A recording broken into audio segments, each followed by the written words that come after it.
This is Things Police See, First-Hand Accounts, with your host, Steve Gould. Hey guys, welcome to the podcast that interviews active and retired police officers about their most intense, bizarre, and sometimes humorous moments on the job.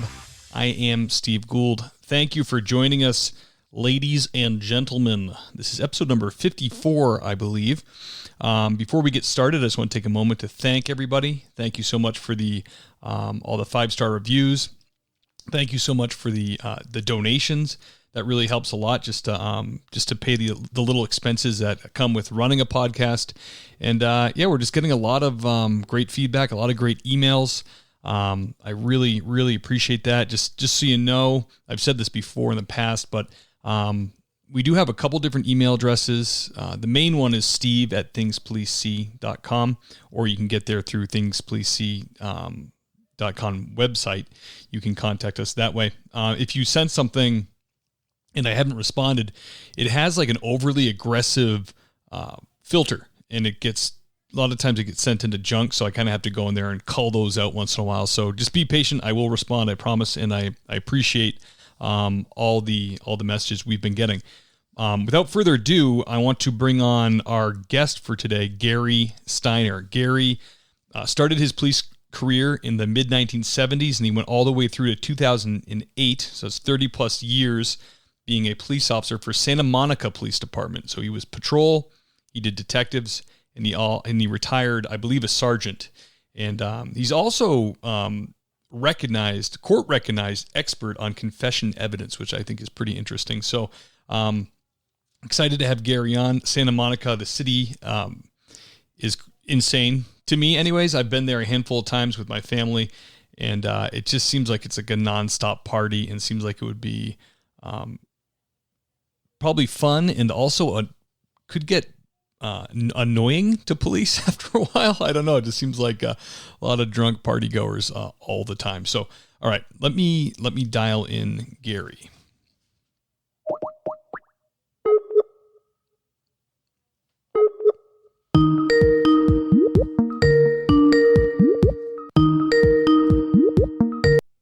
Hello. Gary, welcome to the podcast. Hello. Thank you for coming on, man. Thanks, Steve. Good to be here. How are you? I'm very well, thank you. I just did a little intro here, and I was saying how you did, 30 plus years at Santa Monica Police Department, which to me just must have been nuts, because I've visited that city a handful of times with my family, and it just is like, seems like there's always a party happening. There's always sandy feet and handcuffs going on, if you know what I mean. The cops are walking out on the beach. People are partying. It's just nonstop there. It's a crazy place, but, I guess that's what you'd have to expect, since I-10 dumps out over there and they have so much tourism. I actually didn't start with Santa Monica. I started in the city of San Fernando, which is pretty small compared to a city that, compared to LA, isn't very big. San Fernando is only 2.42 square miles, but that's where I started my law enforcement career. Wow, that's tiny. I think when I worked at Backgrounds, I think I called up there for a guy who was transferring or trying to get on LAPD. And I was surprised at how small it was, because it sounded like, I'm not from here, but when you hear San Fernando, you think San Fernando Valley. I thought it'd be some big department, but it wasn't. It was teeny. Yeah, when I was working there, I started there as a community service officer, and although the job is similar to what the non-sworn community service officers that work full-time for Santa Monica and other agencies is, the requirements and the duties there, handling minor crime reports and traffic collisions and parking tickets. A CSO in San Fernando was a student worker. So I'd work 20 hours a week doing those uniform but non-sworn type duties, and then I'd have to carry a full-time class load at the college that I was attending. And I started there at age 20, and then when I hit 21, I became a reserve officer with San Fernando, and I worked there as a reserve for 2 years before I went to Santa Monica as a reserve, and then from there ultimately as a full-time officer. And that's where I retired from in 2008 as a sergeant. It's got a pretty good rep, that department. I know, I hear the word on the street is they pay pretty well as well. They have pretty good retention, and I know LA loses a good amount of guys to that department. We hired a lot of lateral transfers from the city of Los Angeles, from the Los Angeles County Sheriff's Department and other agencies. We were in the top 3 in LA County as far as pay and benefits. We're kind of always jockeying back and forth between our department, Torrance, and Beverly Hills. Gotcha. Yeah, it definitely has not slowed down since you left there. Now that there's like more public transit going there, the train goes there. It's just always it's like too busy down there now. I think that having that stop for the, what do they call it? Not the T. That's like a Boston thing. The transit, the Metro goes there. The Metro Link. Yeah, and it's just Metro, like, yeah. Actually, that didn't exist when I retired, and right. Although I visited a few times since retiring, quite a few times, I've never actually seen the transit system. Oh, okay, yeah. Driving past it. It's nice, but it definitely brings, it makes it easier for riffraff to pour in, if you know what I mean. Oh, yeah. Well, again, I mean, I-10 dumps out into Santa Monica. So people coming from virtually anywhere in Los Angeles County or outlying counties that want to visit the beach, as soon as they see that first beach sign and get off I-10, when they hit Pacific Coast Highway, then they're in Santa Monica. So we had a real wide variety of different people that would come there. Just regular folks from Southern California or visitors from other states or other countries. And unfortunately, we had a lot of people that were there for not necessarily such good purposes as visiting and tourism. We had a lot of gang members that would come to Santa Monica. And when you have the conflicting gangs that meet each other in places like the beach parking lot or up on the pier, then you're going to have friction. Yeah, I could see that. I mean, I remember when we first moved to LA 4 years ago, looking up crime maps, and I was shocked at when the sun goes down in Santa Monica, how the crime really, really goes up. I don't think a lot of people realize that, because you go there during the day and the sun's out and there's the pier and it's like a big party, but it gets pretty gritty at nighttime. Well, it's funny that you should mention that, because back when I started there in 1978, things were far busier than they are right now. I mean, the 70s and 80s were really like the roaring 20s. We had as many as 24 murders in a single year. And that's for a city that's a little over 8 square miles with a resident population of about 100,000 people. Wow. Yeah, Gary, take us back to, can you take us back to the first hot call you can remember responding to in Santa Monica? Well, I'd have to go back to San Fernando. Again, that's where my roots were. I was a reserve for 2 years in San Fernando before I went to Santa Monica. And I think the Sheriff's Department still does this. But back when I went through the academy, both as a reserve and then a couple of years later as a full-time sworn police officer, we had to do training rides while we were still in the academy. And although it didn't start out as a hot call, I had one of my first pretty exciting experiences as a police officer when my training officer and I, with another unit that had one of my classmates and his training officer, were detailed to assist a narcotics unit that was on a stakeout outside a suspected drug house. And the investigators just wanted us to do a traffic stop on someone that was going to be leaving there soon. And although we thought it was a pretty routine thing to start, the subject that we wanted to stop didn't want to stop and turned into a pursuit. Nice. And we jumped up on the freeway, got up on the 118 freeway, and we chased them south onto the Golden State Freeway going 80, 100 miles an hour or more.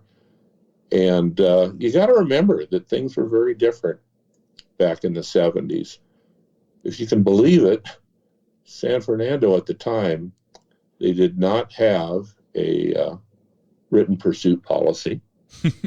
They didn't have a written use of deadly force policy. They went by the penal code.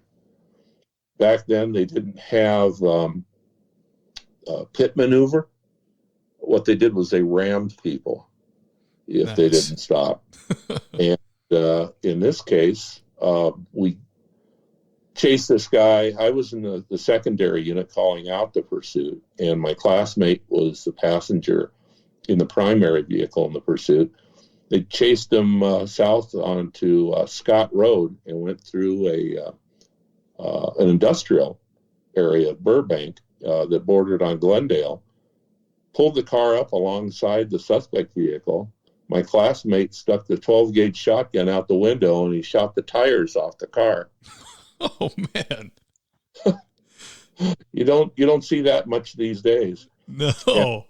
And back then, again, they didn't even have a use of deadly force policy. It was strictly by penal code. Chases and pursuit intervention was strictly through the vehicle code. And I don't even recall if there was any kind of a report that was done at the conclusion of this other than the arrest reports.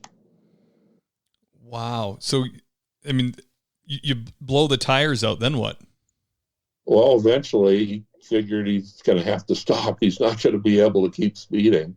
I think he had lost both the left front and left rear tire due to the shotgun shells.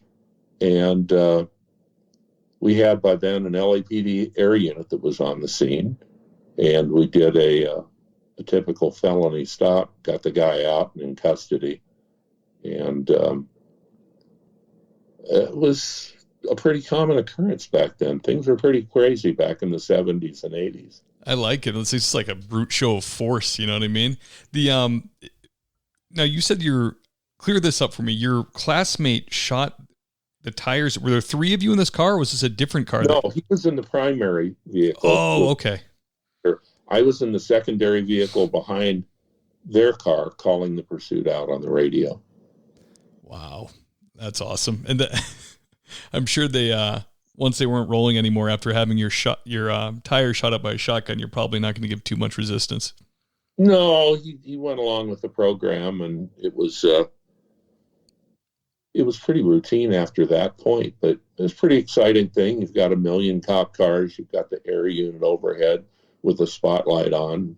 And again, this was just one of our earliest training rides.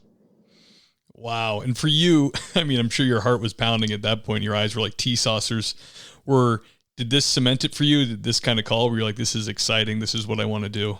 Oh, yeah. Yeah. I knew I wanted to get into law enforcement shortly after I took my first class in police science at Los Angeles Valley College. And I never looked back. It was what I really loved doing. I thought that it was challenging on so many different levels. You had to know so many, know and develop so many different types of skills, different types of knowledge groups, how to deal with people, how to deal with the laws, how to deal with criminal law, civil law, administrative law. It's something, I don't think that there's really any other occupation out there that requires such a vast skill set. Yeah, you're absolutely right. I get messages, from people actually who listen to podcasts from all around the world, and I got one from a guy from Germany, a cop, and I wanted him to come on the podcast, especially to talk about training differences, because I thought that'd be interesting, And he said, first of all, he can't come on because that's just not allowed. They're very, very strict over there with sharing any kind of information that from on duty. And he said that he went to school for 4 years. You go to your police academy over there you leave with like a bachelor's degree.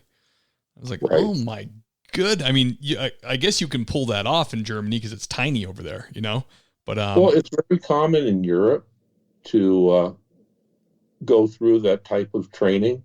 Their educational system, their upper level educational systems aren't like ours. They're really geared towards specific types of career paths. Right. Are you familiar with the International Police Association? Not really, no. It's really big in Europe. We have a number of different regions here in the United States that has memberships, but in Europe it's really big. It's a fraternal type of an organization. And since I've retired in 2008, I've done a lot of traveling and have met a lot of people through IPA. I've got a very good Dutch friend that works in their equivalent to the Secret Service. He guards members of Parliament and the royal family. When I do these vacation trips with my wife, I always make it a point to check out what the law enforcement agencies are like. Last year, I rode along with a police officer in Iceland for a while. I met a homicide investigator in Belfast. Oh, and if cool. you can believe it, Belfast, Northern Ireland, the people there that I talked to, including the I think he was the chief of detectives, they were really interested in how crazy things are in the United States, and particularly in Southern California. And they were astounded by how much we make do with so little in terms of resources. When I worked the Santa Monica Robbery Homicide Unit, we had 6 investigators, and we were usually paired up with one other investigator as the handle, and then the assistant handle when we had a homicide to work on. And when I told that to this chief of detectives, he just couldn't believe it, that you only have 6 people. And I said, well, we'd have 6 people to work the active scene, but after a week or two, if we didn't have any search warrants to be served or anything real active going on in the case, we just have the 2 investigators working the case until such time that we needed other people, because they had their other things to do. Sure. Whereas if they had a homicide in Belfast, they might have as many as 50 or 60 people assigned to work it. Holy cow. I guess that's all those agencies over there are nationally based, right? So they have the full force of the federal government. They are, but in terms of working a particular city, they're pretty autonomous in terms of the investigative responsibilities on the city level. But when something happens, then they bring people in from all over the region. Wow, that's crazy. Yeah, and you hear about how things were like during the Troubles, where they had the problems between the Catholic population and the Protestant population, and all the bombings, yeah, the assassinations, and you think, well, things must have really been nuts there. But the people that I was talking with, that I'd met, they were kind of in awe of working in Southern California, because even with the level of activity that they dealt with and still deal with to some degree today, they just think that working in the United States has got to be pretty crazy, and Southern California in particular, one of the crazier areas. Yeah, they're right. It is. Absolutely. Oh, man. Gary, can you tell us about the strangest or most bizarre thing you dealt with on duty?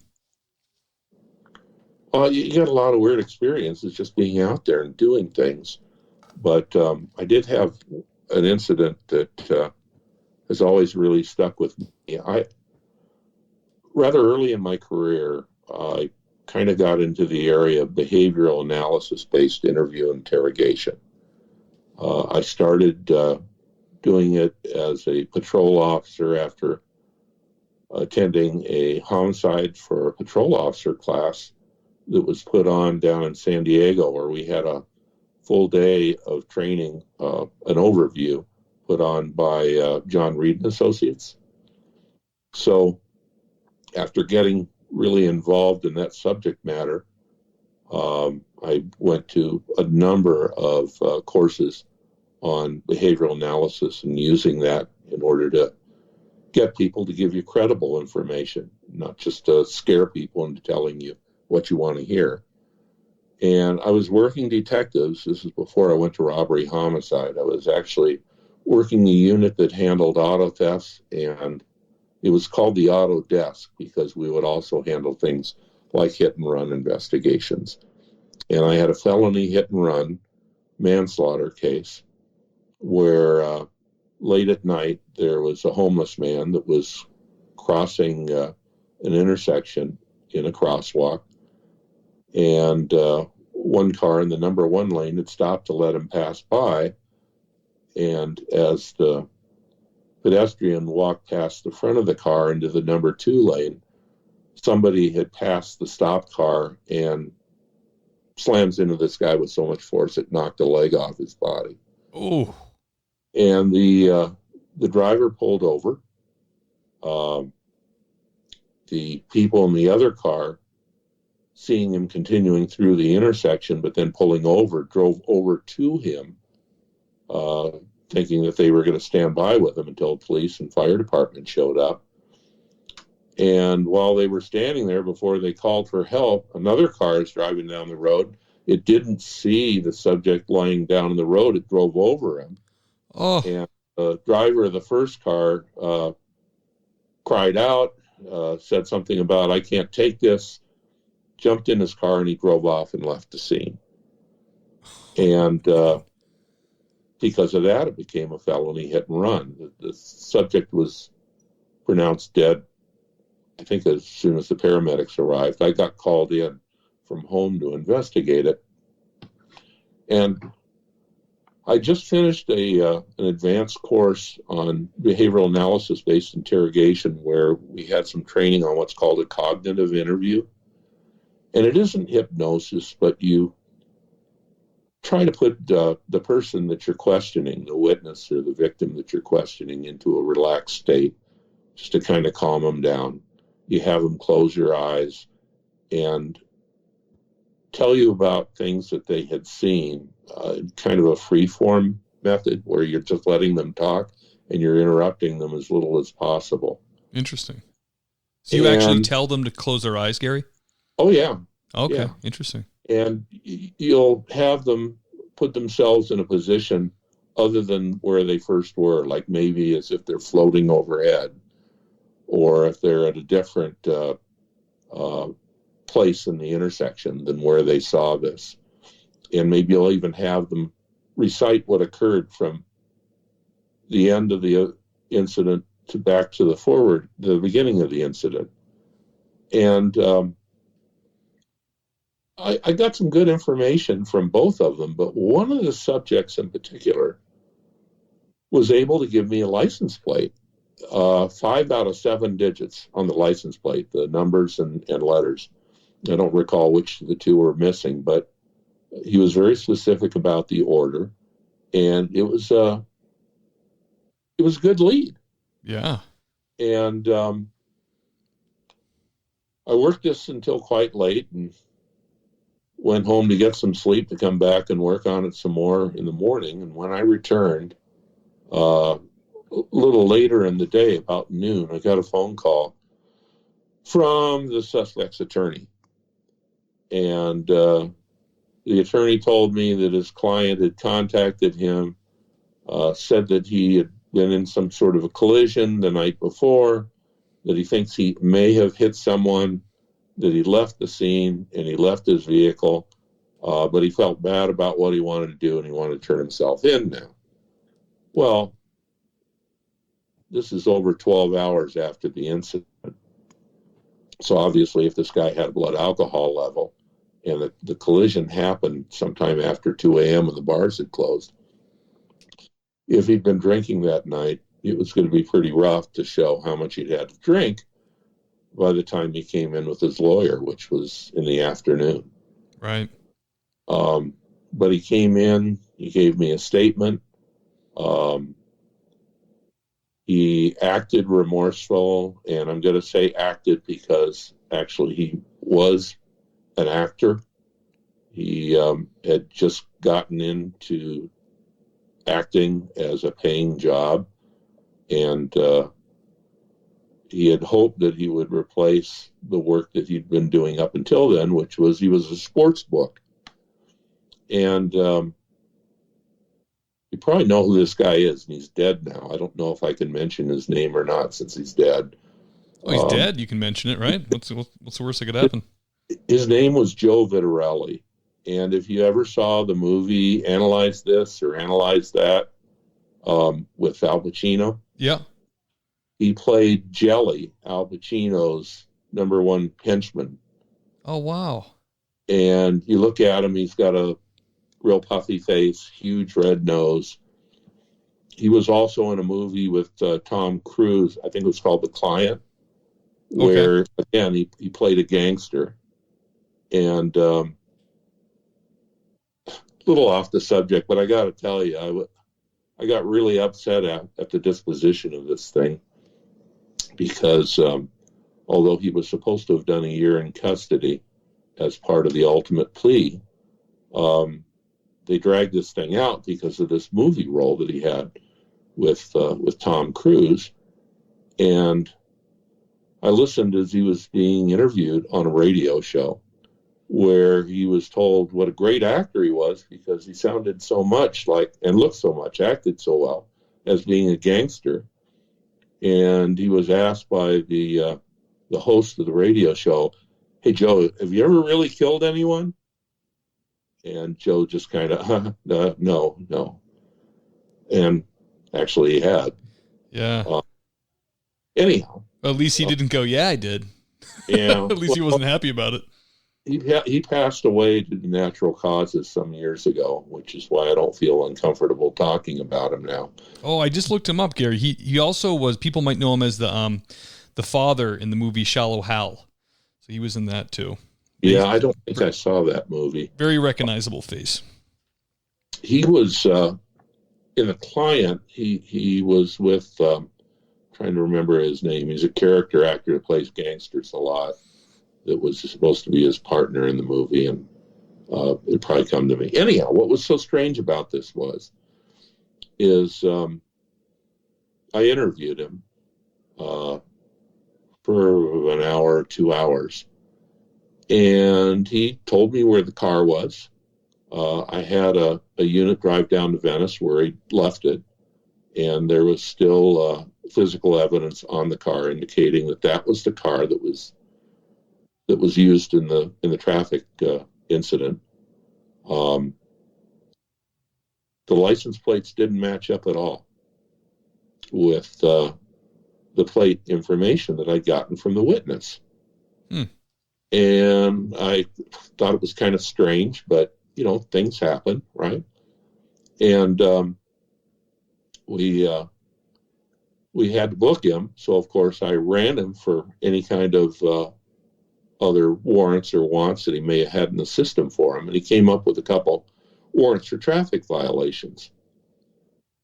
One of those traffic violation warrants had an entirely different vehicle than the one that was used in the crime, and the license plate number on that car matched the plate that the witness had provided me.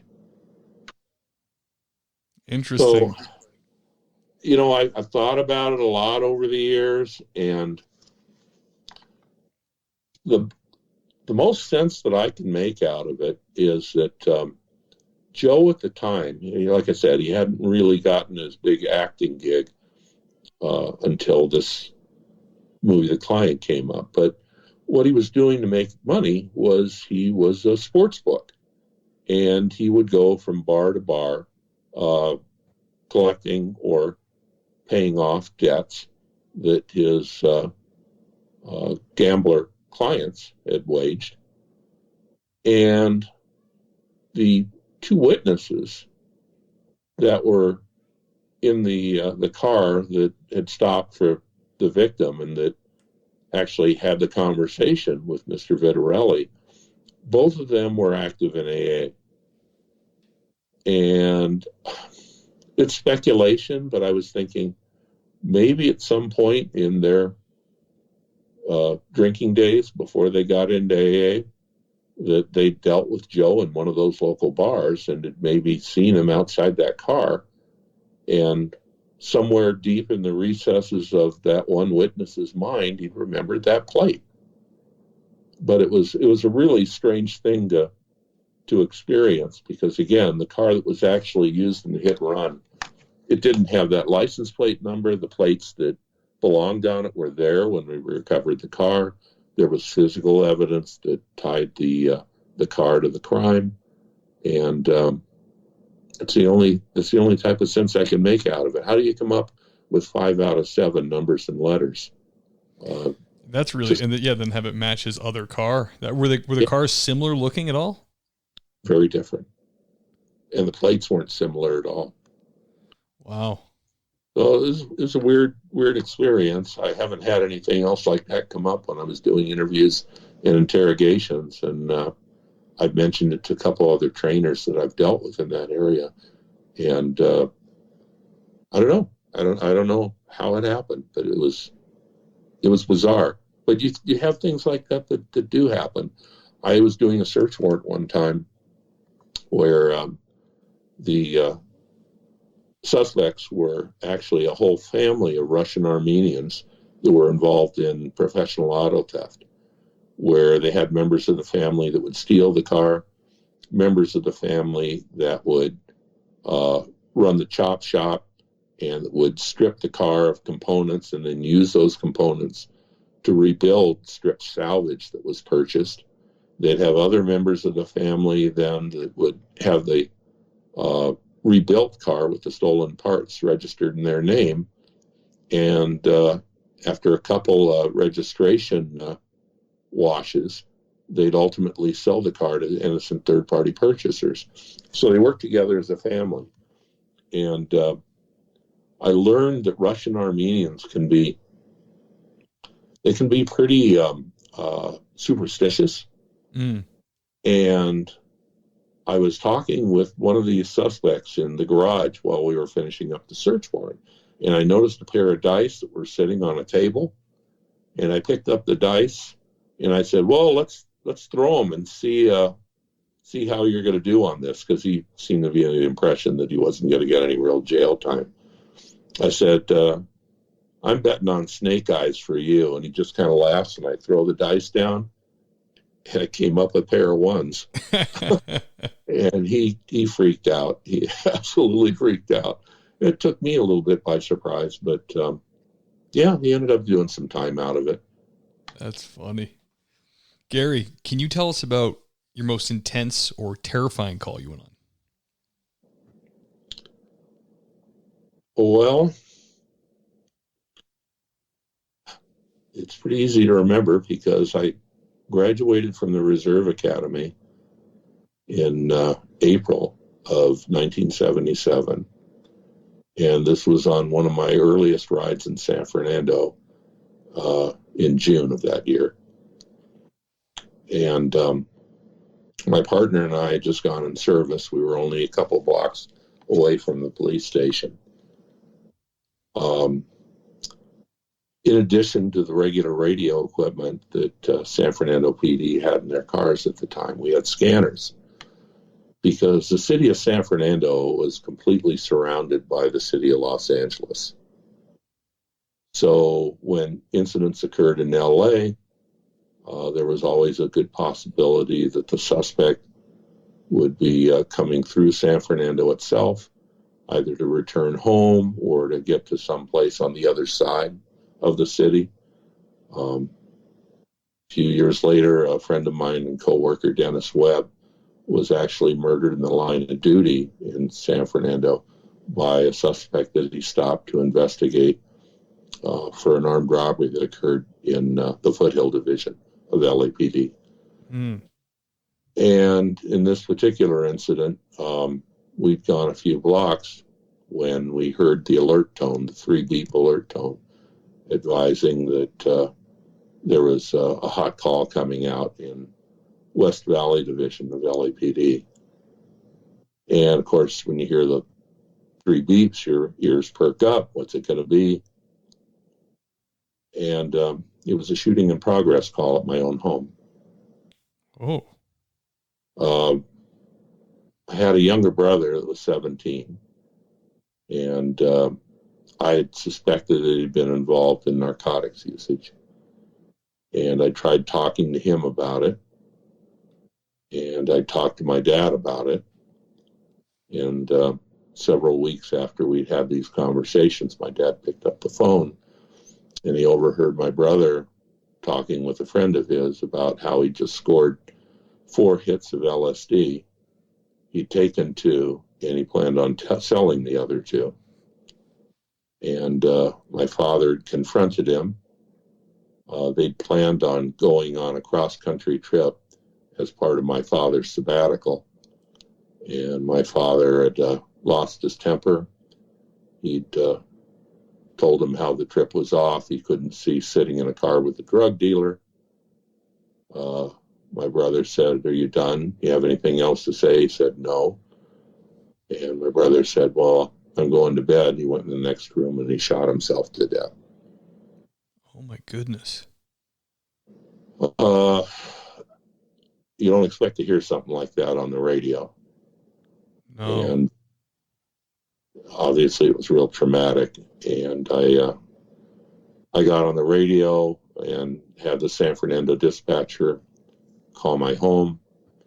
By the time we'd arrived back at the station, my dad was on the phone. I listened as LAPD entered the house, proned him out. A few minutes later, an LA officer got on the phone and told me that my brother was gone. And I told him what my father had said, and he'd been interviewing my dad. And at that point, one of the other San Fernando PD reserves, a guy I've got to give a shout out to, he passed away last year. And California really lost a hell of a good cop, a good man who devoted his whole life to law enforcement. His name was Vito Scartaglia. And Vito was a reserve with San Fernando for over 40 years. And his full-time job was he was a criminal investigator for the California Department of Motor Vehicles. In fact, I think he was the chief investigator for all Southern California. Wow. And Vito was working that night. And he went with me to the house. He helped me get someone, a friend of my father's, who was also a doctor, to respond to the house, get my dad away from there while I had to deal with things. And it was rough. It was real rough. It was rough dealing with the situation as far as the other police officers and seeing cops showing up basically just to be looky-loos. It was tough waiting for the coroner's investigator. It was tough. You got to remember, back in these days, although we carried semi-automatic pistols in San Fernando, in Los Angeles, everybody there carried a revolver. And my brother had shot himself with a semi-automatic pistol to have the supervisor at the scene ask if you could unload the gun he'd used, because none of their personnel knew how to do that. Oh, wow. Very rough. And to clean up the scene afterwards. Gary, did anybody offer to relieve you, or did, Well, a lot of people don't know this, but even today, the police department doesn't have anything to do with crime scene cleanup. That's left to the family's devices. Right. And I see what you're saying. Yeah. In this case, my co-reserve, Vito, helped me with it. I had to notify my mom by phone. My folks were divorced, what had happened. And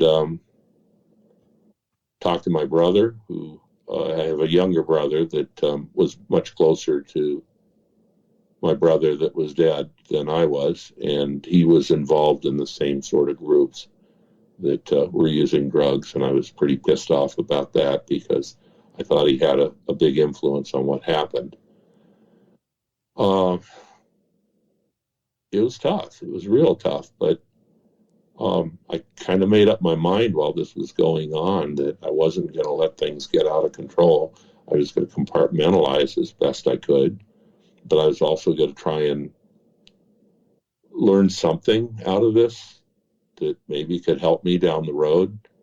And, it's hard to believe that you can ever get anything positive out of an experience like that. It was the roughest night of my life. I believe it. But I got to say that I did have something positive that came out of it. While I was there, a homicide investigator from LAPD showed up. And he'd gotten the information from the uniformed people. I don't recall now. This happened back in 77. I don't recall if he talked to my father or not. He knew that I was a reserve officer. And while we were waiting for the coroners to show up to take my brother's body, I was sitting on a wall that ran alongside the driveway of the house. And he got up on the wall next to me. And I don't want to use any obscenities if they can be avoided, but he said, "I hate this effing place. I want to retire and get out of LA so bad. I've seen so much of this, and I've got a couple kids of my own that are coming up on your brother's age. I don't want to see them be involved in the same kind of things that your brother was involved in." And I was a newbie, I met some of the investigators at San Fernando, and I'd been working with them as a CSO and then as a reserve for, I think it was about 2 years at that point. But I think the thing that really impressed me is that this cop took off the cop mask that so many of us put on to let me see what he was really like and what he was really feeling. Mm. And it really did provide some degree of comfort. And he set a hell of a good example for me. And like any new cop, what did I want to do? I mean, I wanted to get in the action, in uniform. I was thinking down the road, maybe I can work as an investigator, that I could be a dope cop. I mean, every cop in the world wants to work dope at one point in their career, right, especially out of the academy. But I knew, talking with this guy, that I wanted to work homicides. And even though our contact wasn't for very long, maybe 10 minutes, 15 minutes, it left a lasting impression on me. And it was something that I carried with me for the rest of my career, in that I think by showing me some of himself, that he could provide some honest empathy rather than just mouthing the words. Sure. And I tried to do that throughout my career. Yeah, let his guard down a little bit. That's, wow, Gary. And you know what? That's a good thing for cops to do. Sure. We were a little different in Santa Monica than Los Angeles and a lot of other agencies. If you've read LAPD police reports. Yes. Witness one states, blah, blah, blah. I responded to the location, contacted by reporting party.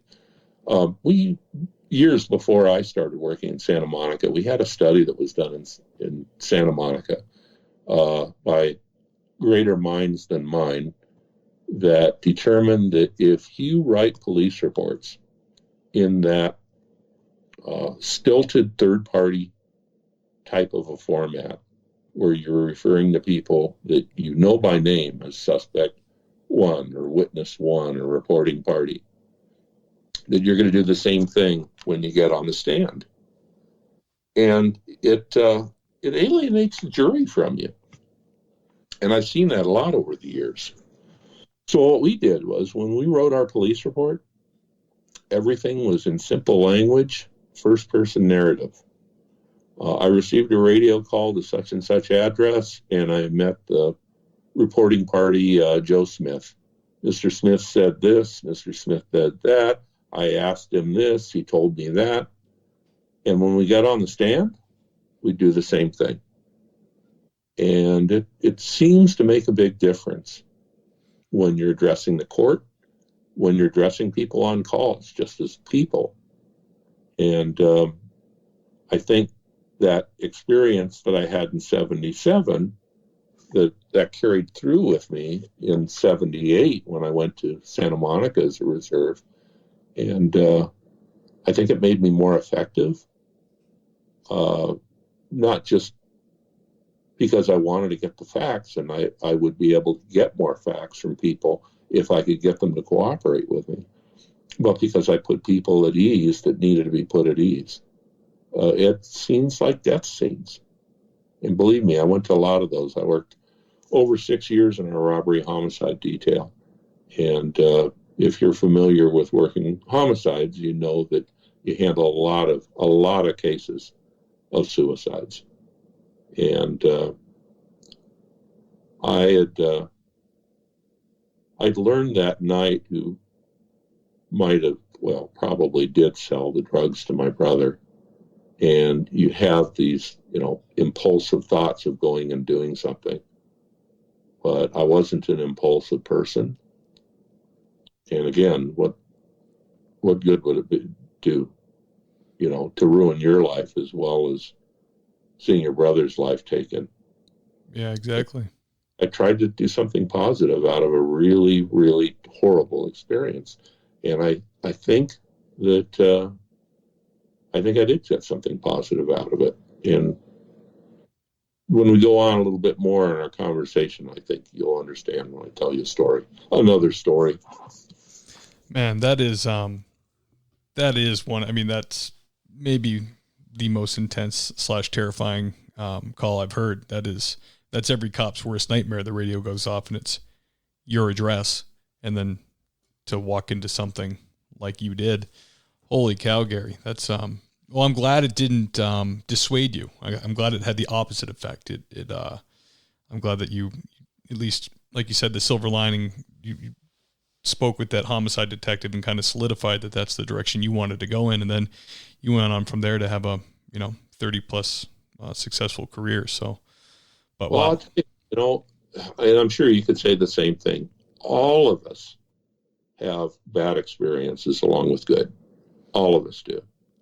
And when you're working a job that requires so much from you in terms of decision making, as law enforcement does, you're going to have bad experiences. You're going to make mistakes. It's something people don't really want to even talk about today with all that's going on with the BLM movement and everything else. But police officers do make mistakes. And learning from those mistakes and carrying on rather than just being considered expendable can make for some really good things down the road. And I know that happened with me. My time in law enforcement was not perfect, but I learned from the things that I did wrong and I improved on them. And, in one case, it resulted in saving someone's life.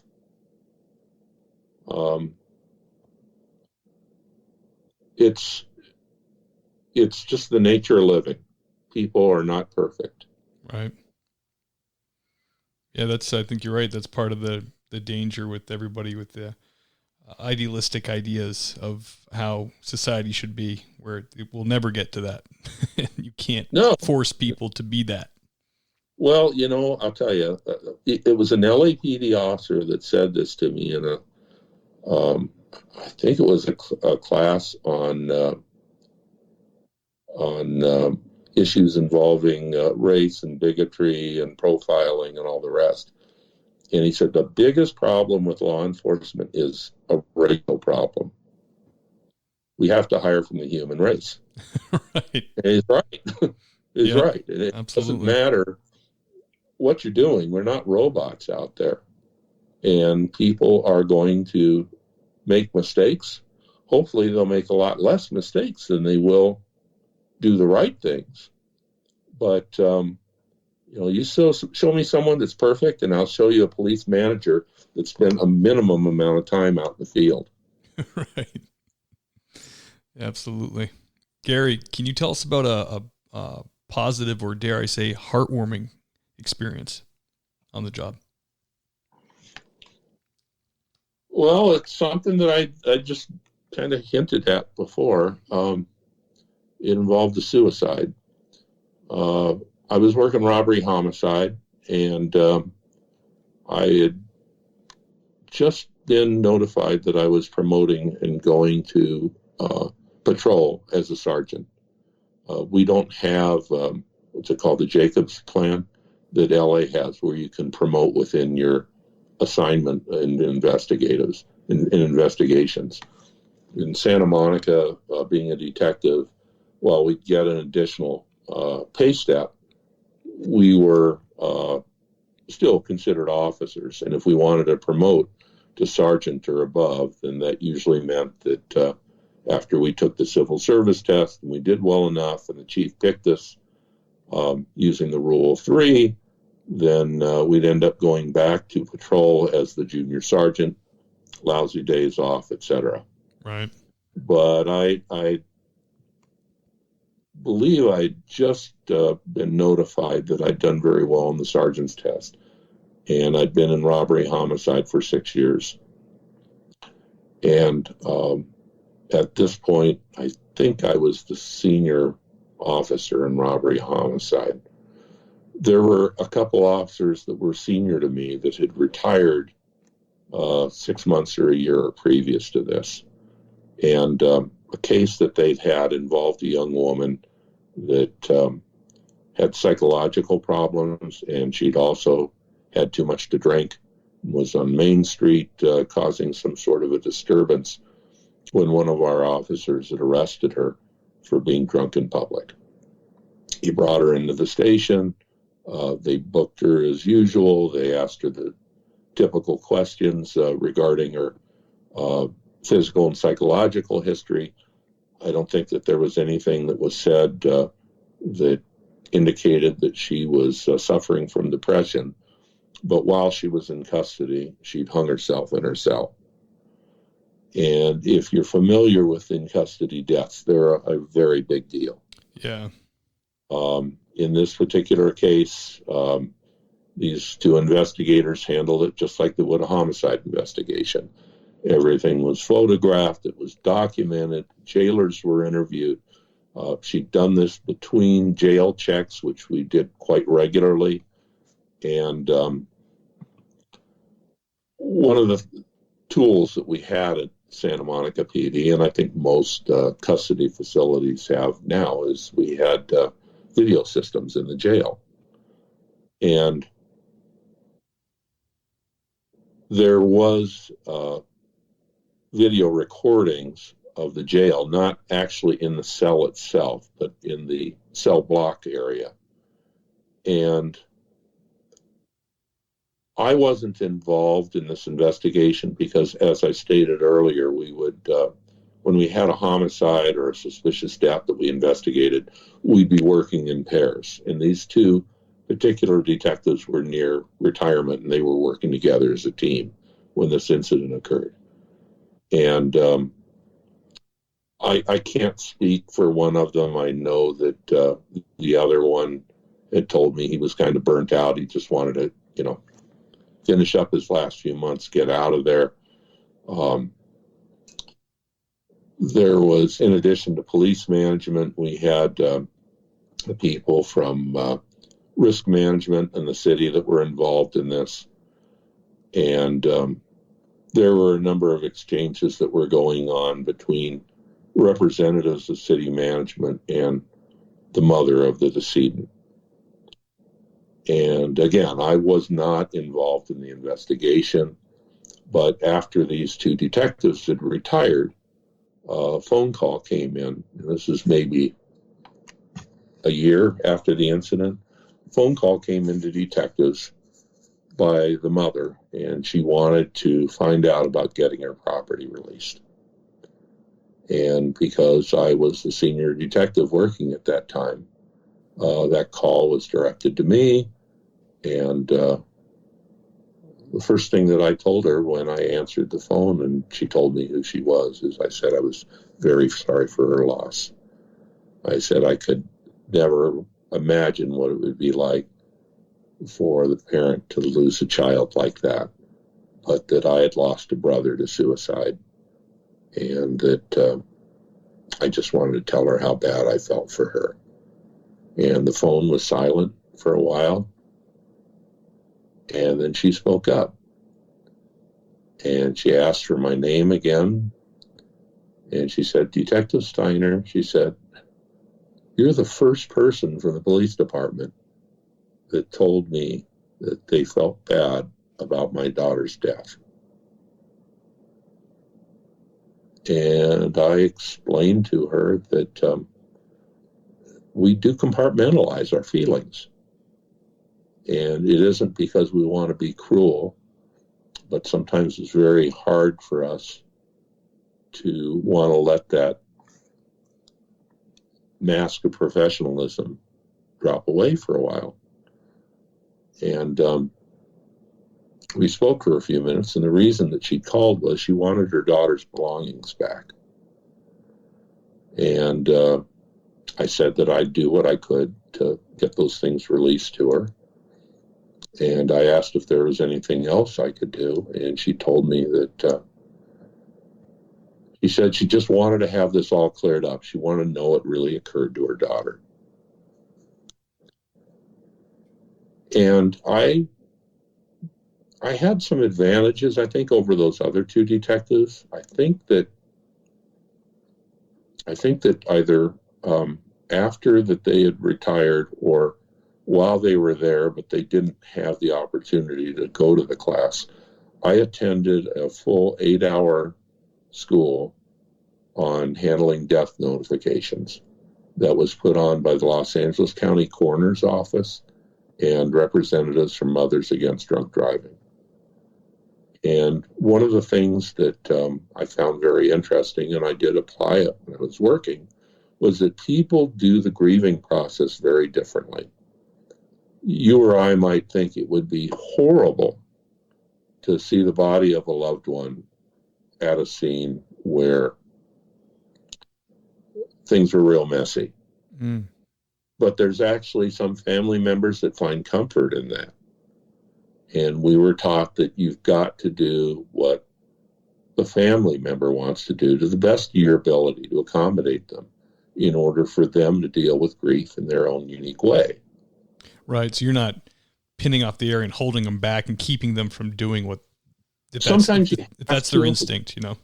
You have to preserve the crime scene, but there's other times when, like a traffic collision scene or a suicide or some other non-criminal type event where you can let them touch a loved one. And they encouraged us to do what the family member wanted to do. And when the woman was telling me that she just wanted answers, I knew just from word of mouth that she had already gotten attorneys looking at this as a wrongful death issue, mm-hmm. that Al Sharpton was involved. The decedent and her mother were both African American. That Al Sharpton had made statements to the press that they believed this was a murder, it wasn't a suicide, just because of the lack of communication by the police department. And when the woman said she wanted answers, I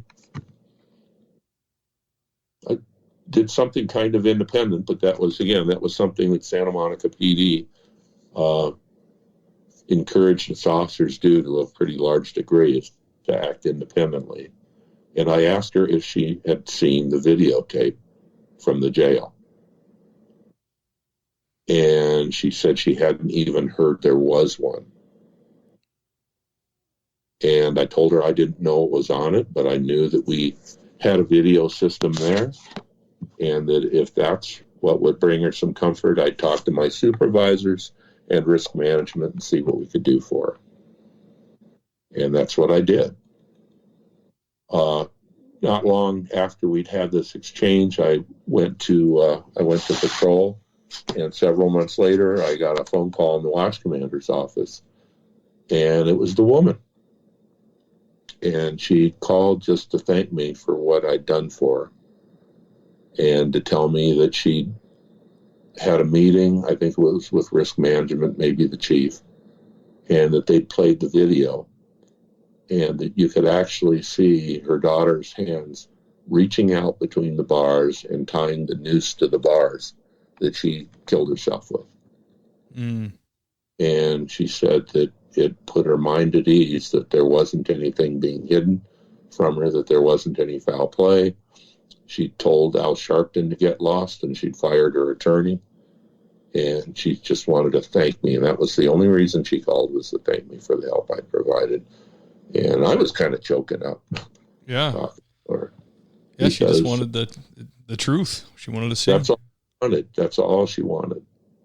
That makes sense. And then she had Sharpton spitting venom in her ear, I'm sure. Oh, sure. Well, he's a demagogue. Yeah.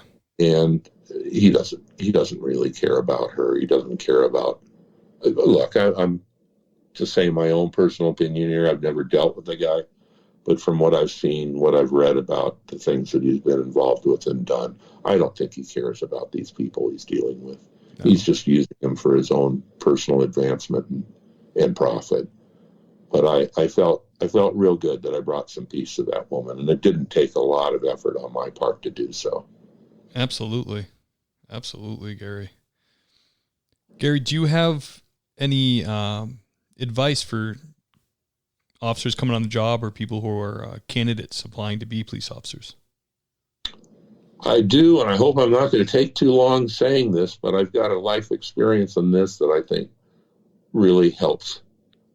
Yeah, I mean, the listeners really love this question, so please elaborate as much as you need. Okay.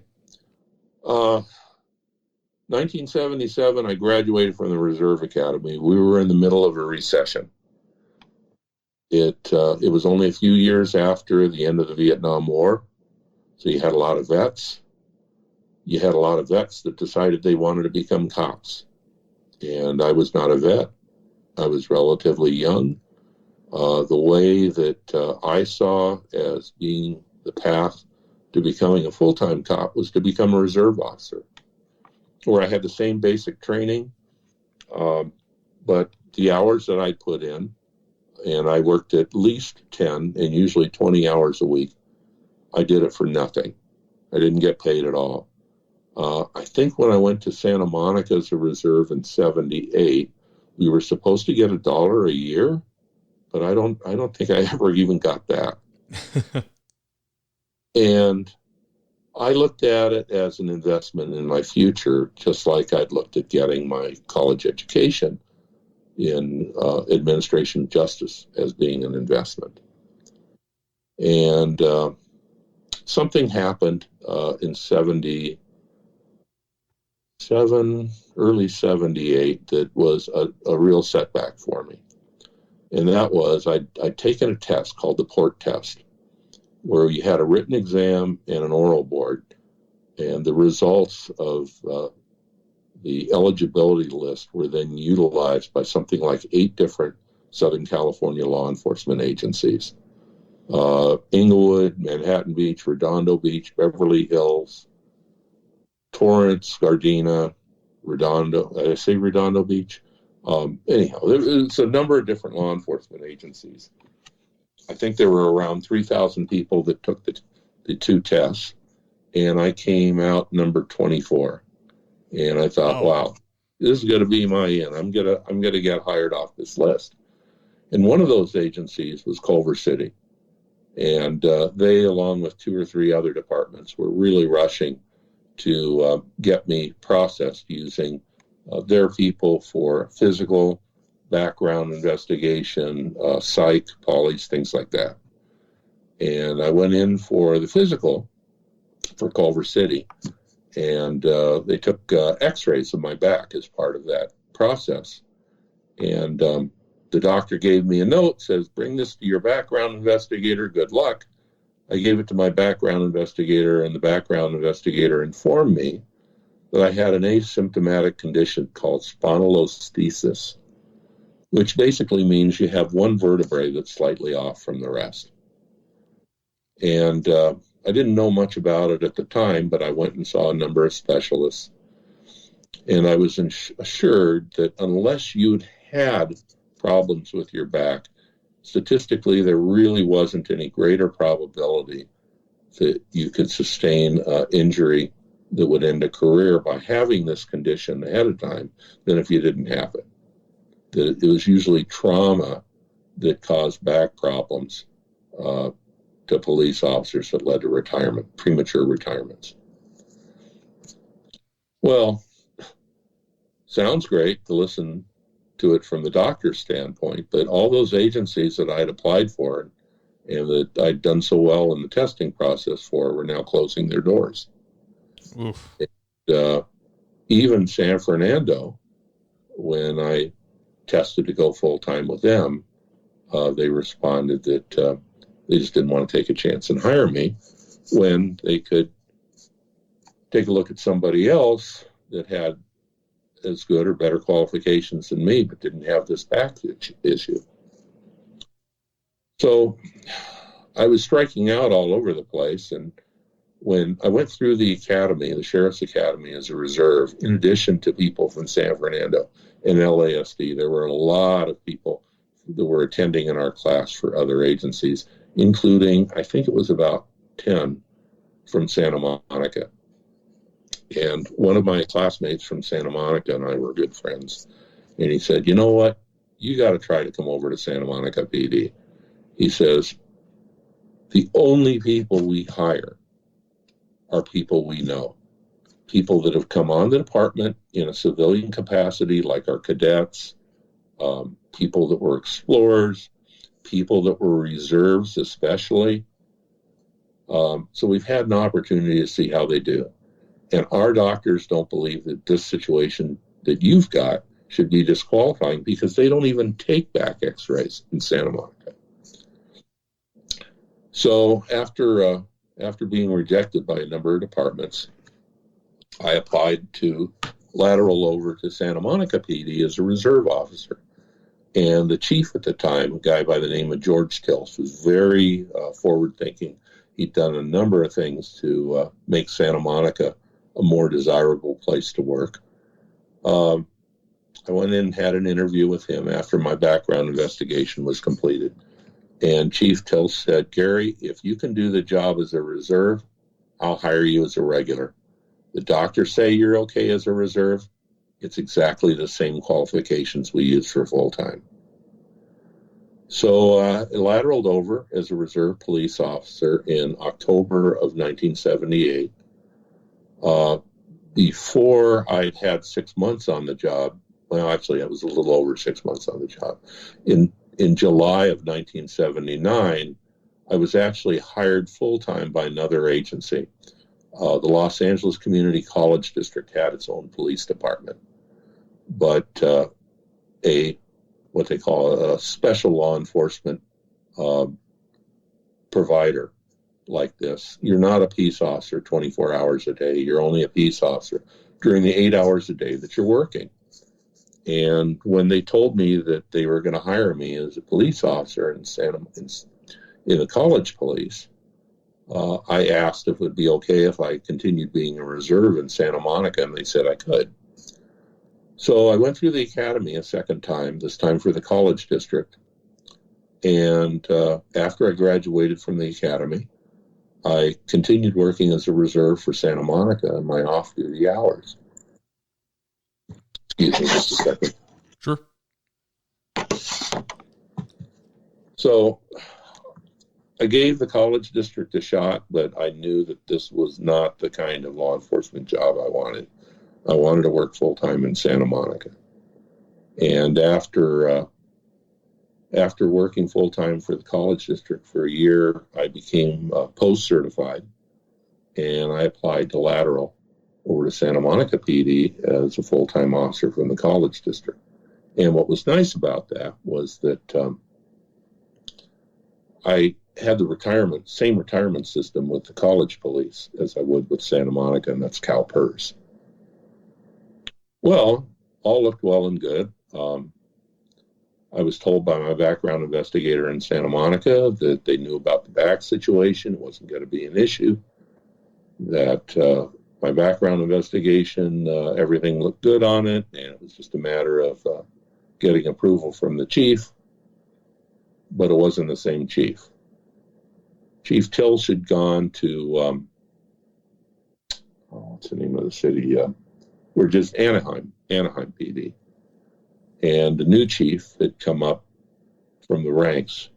And the new chief, after looking at my package, announced that he didn't want to take a chance in hiring me full time because too many people had taken fake injured on duty retirements involving back problems. Oh, my goodness.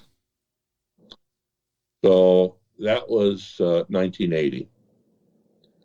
And for the next 6 months or so, I continued trying to get hired by other agencies. But now, in addition to the issue with the asymptomatic back condition, now I had departments saying, well, wait a second. If your own department that you'd worked for now for 2 years doesn't want to take a chance and hire you because of this back situation, well, why should we take the chance when there's plenty of other qualified applicants? And I thought I was doomed. Yeah, that's a depressing predicament. It was very depressing.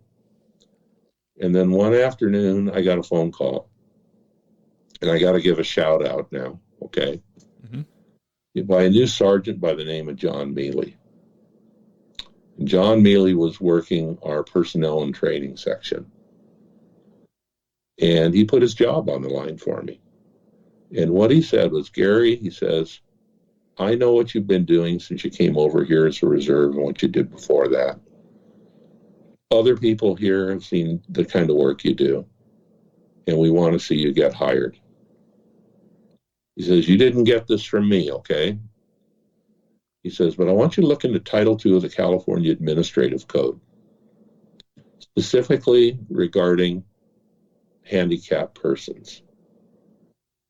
Because according to the Administrative Code, if you can perform your job over a reasonable period of time without presenting an immediate threat to your safety or the safety of others, and you have a condition that you've been rejected for, you're considered not just to be handicapped because of the rejection because of the physical issue, but you're considered to be a qualified handicapped person. And I think if you call Post, that they'll confirm this, and you'll probably know where to take it from here. So I contacted the Commission on Peace Officer Standards and Training. I learned that my condition was not considered automatically disqualifying as far as the state was concerned. I got the case law regarding hidden handicaps and discrimination against people with handicaps, hidden handicaps. I put a package together and I submitted it through chain of command to the chief. And my contact in administration, this sergeant, advised me that there was a staff meeting where the chief brought up my issue and the state of the law as I'd presented. And he said, quote, I make decisions every day I can get sued for. Yeah, if he wants the job that bad, he can sue me for it. Oh, nice guy. Well, it turned out he wasn't that nice of a guy. Yeah. Not seeing any other out, I filed a private lawsuit using the lawyer that had previously been the city attorney for the city of Santa Monica. I filed complaints with the federal government as far as EEOC, and I filed a complaint with the California Department of Fair Employment and Housing. And the next time I ran into the chief when I was working as a reserve, it was not a pretty sight. The things he yelled and screamed at me in the hallway, I can repeat to you verbatim, but he didn't come around to seeing my side. but he also knew that to terminate my relationship with the city as a reserve officer after having filed these complaints would clearly be retaliation. Yeah.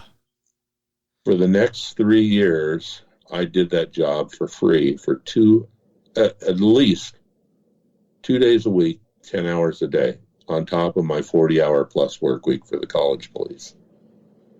And in 1983, I was nearing the point where we were going to have the hearing before the Department of Fair Employment and Housing Commission.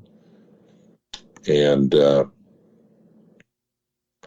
I had to get witnesses that were willing to testify on my behalf from police officers I'd worked with in Santa Monica.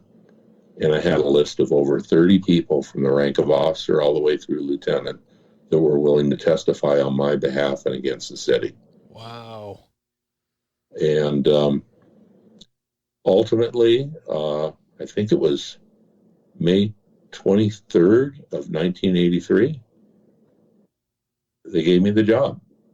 I had to drop all my claims for back pay and retroactive seniority, but because I was going to a CalPERS agency from the college police that was also CalPERS, my seniority in the retirement system was maintained. I just wanted the job, and I got it. And the chief was not my friend. He still didn't treat me particularly well. Had a couple interesting run-ins with him that we don't have time to discuss.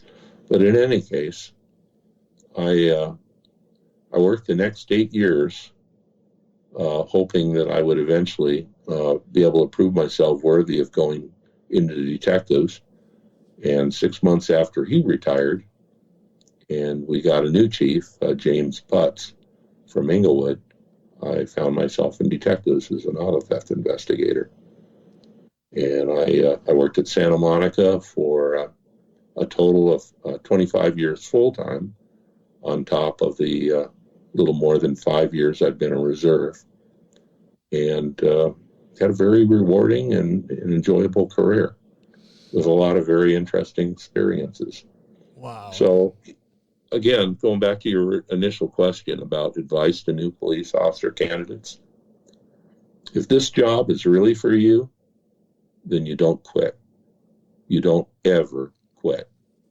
And it may mean that you're going to have to make some big sacrifices in time, in effort, in stress that you have to deal with.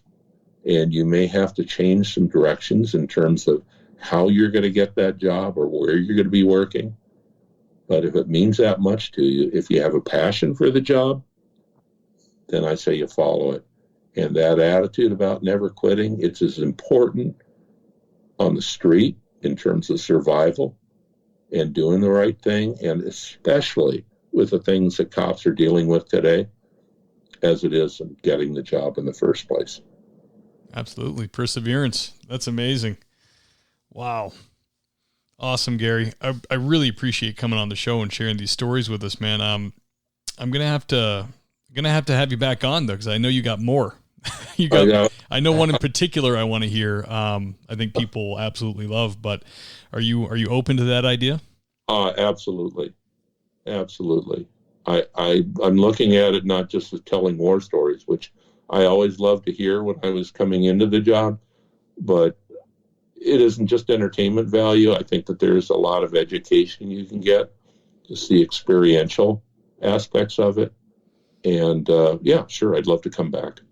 That's awesome. Yeah, I get sometimes I'm beside myself with some of the emails I get from veteran officers and people just getting into the job, and they really appreciate hearing other cops tell their stories and experiences, and even veterans are saying they're learning stuff from hearing you guys tell about your histories, and it's just awesome. It's exactly what I wanted the podcast to do when I first started it. And I just feel so blessed and lucky that that all you guys are out there listening, and that people like you, Gary, you step up to come on the show and take an hour, out of your night to share some stuff. My pleasure. it's my pleasure. And honestly, you're doing the public a great service, because I think that's one of the reasons why there are groups out there that want to shut down cops from talking about their personal experiences, or people viewing them on shows like Live PD. These same groups tell people they shouldn't go for ride-alongs. And I've always supported ride-along programs because, look, the people are the customers out there. And they hear a lot of things in the news, or hear a lot of things from demagogues, and they hear a lot of things from cops that are filtered. If you actually see what happens out there in the street yourself, in person, or presented with uncut video, I think that you get a better idea what you're getting for your tax dollars. And I'd be happy to come back and share some more experiences if you think they'd like to hear them. Absolutely. I know they would, my man. Thank you so much. And I just want to say, to everybody out there, if you're listening and you're in law enforcement and you'd like to come on the show, go to thingspolicec.com, and you can just fill out the little quick blurb there to apply to be on the show. And if you love the show and you want to support it, I would encourage you to click the donate button, and even a couple bucks goes a long way with just supporting the expenses the show has. So Gary, thank you so much for coming on, my man, and I look forward to having you back. Thanks for having me, Steve. I'm looking forward to hearing from you soon. Take care. You too. Bye-bye.